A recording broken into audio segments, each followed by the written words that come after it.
Hi guys, this is Dan from Magic Pachinko Restorations with another short video on a vintage machine, Pachinko machine that is, obviously. Today we're going to feature this Maruhon. I believe it's a 75, 76, somewhere in that area. This had a full restoration done to it, and the owner opted for one of the Japanese block art backgrounds that I can get, rather than having the original replaced. So the Maruhons are a little bit different than the other machines. Ashtray is a little different. It's a little spring-loaded ashtray down here that just dumps the cigarettes and butts out. Pretty machine. It's interesting that when you see the lights, I'll show you the lights in just a second. One thing that I wanted to show you on this particular machine, for those of you that are into Pachinkos and potentially working on them on your own. I hope that'll stay open. I want to bring the camera in so we can get a better view, and bear with me, I got to get this set up so that you can see what I'm talking about. Okay, that should be better. All right, so right in here, this is the what's called the ball handling mechanism. And it's a very important piece of equipment on any Pachinko machine. It's one of the pieces or mechanisms that has to be absolutely clean for it to work properly. So essentially what happens is the balls, when this is out of the way, I call it a flag, this flag, when this is out of the way, the balls from the feed tray here come in, and they go in here, and then the weight of them pushes this down to this point, and then they get lifted up when the what do you call it, the launch lever is pushed. So what happens is the ball comes into here, it kind of cues right there, this pushes down, the ball goes in, and then it gets launched. So this is attached to an arm that runs all the way up to the ball hopper. So when there's not enough balls in the machine, this flag will be here and it won't let anything come in. So you have to have plenty of balls so that this gets, with a weight shift, gets pulled back to allow the balls to go in and then cycle through. Now this is a little bit different than a Seesaw and some of the other machines, but if you look right, I hope you guys can see this right down here. There's an interface here between this part and the interface that what I call the interface that is actually attached to this board, and I'll show you on the back side. But it interfaces this on the front with the rest of this on the back. Very important to make sure, again, that this is really clean and functioning well so that the balls feed through your machine as they should. If you don't get that all clean, then you're probably going to have some problems with it. So I'm going to leave it tipped just a little, I guess, and swing this around. And then I'm going to see if you can see what I'm talking about over here. Okay, so this, where is it? This piece right here, okay, this little plastic piece. Why they make this out of plastic, I'll never know. Because if they break, you're pretty much screwed. But this hangs, it's screwed into the front of the machine, and it hangs, and it interfaces with that front piece, so that when you pull this down, that's what allows a ball onto the track by pushing this back. And that's what allows the ball to come onto the track. And then when you launch it, it goes back up where it belongs and keeps another ball from coming on until you push down. And then this swings back and allows another ball. So again, this is a very critical part if you're going to start taking stuff off your machines. Make sure that this is something you're very careful with. If this breaks, not a good thing. On this particular machine, it does have the overflow protection, I guess you want to call it. This is on most machines, but you're probably not even aware of it. This is a little different from most machines, but this piece of mechanism right here that goes up into here. Now, if a player doesn't empty his winnings out of here, they start to back up. And when you get too many in here, this is gonna push over.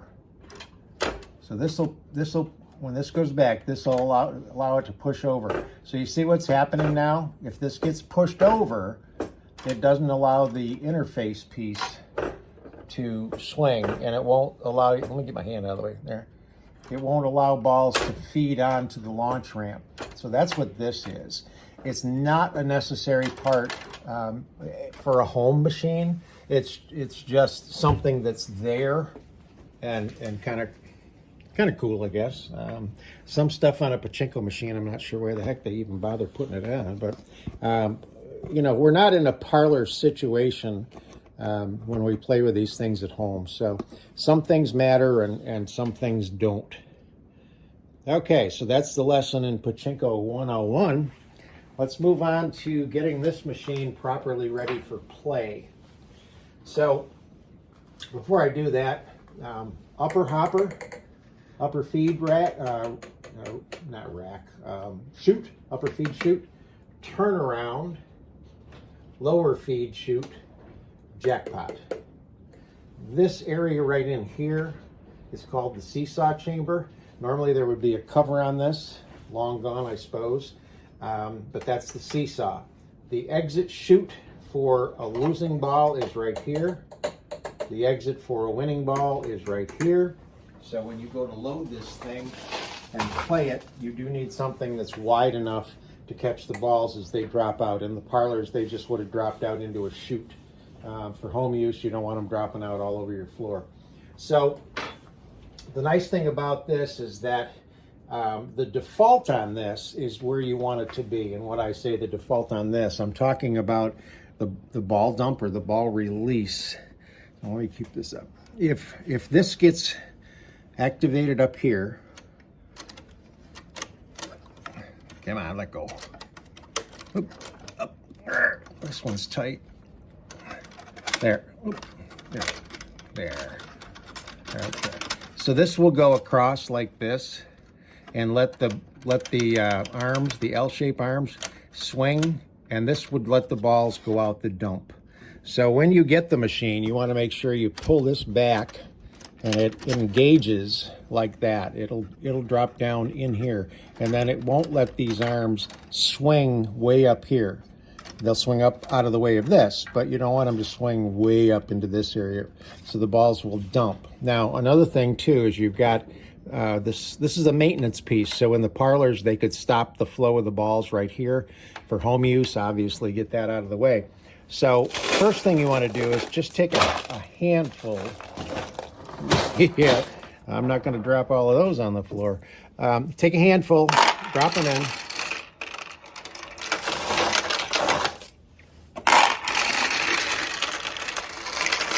And they'll run all the way through the system, into the turnaround, down, and into the jackpot.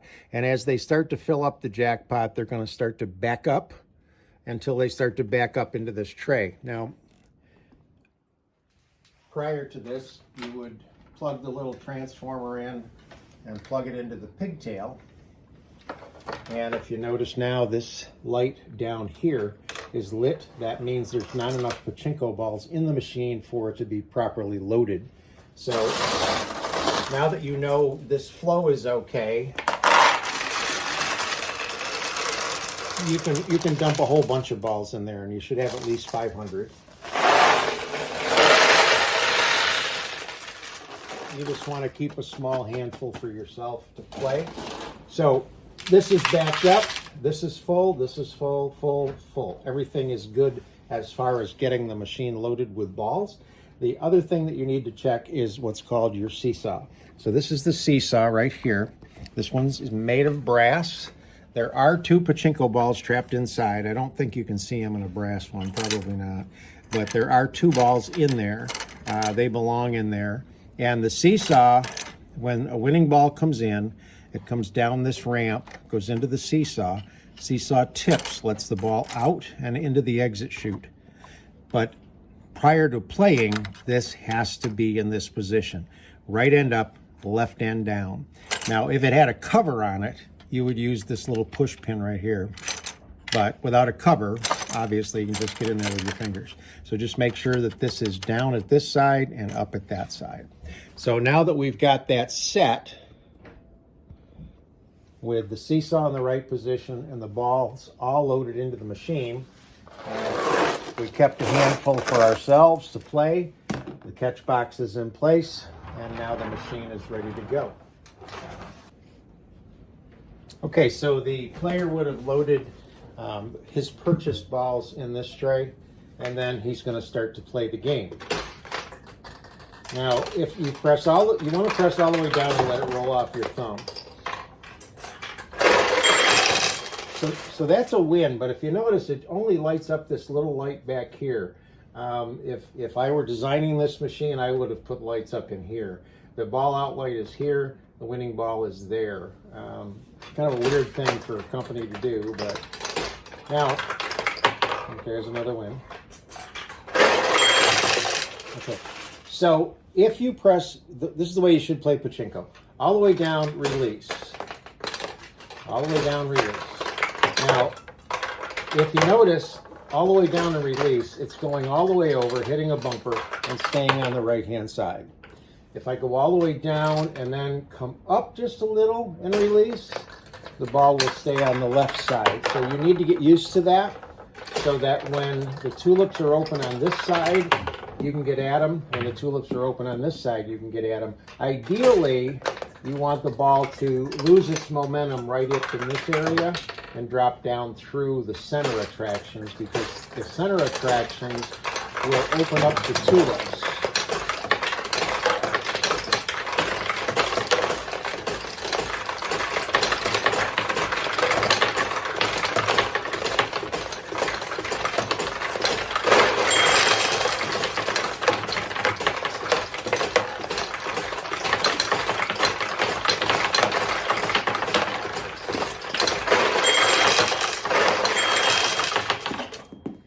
And obviously, it's not doing a good job of catching the balls in the back. Yeah, it moved. They're going all over the floor.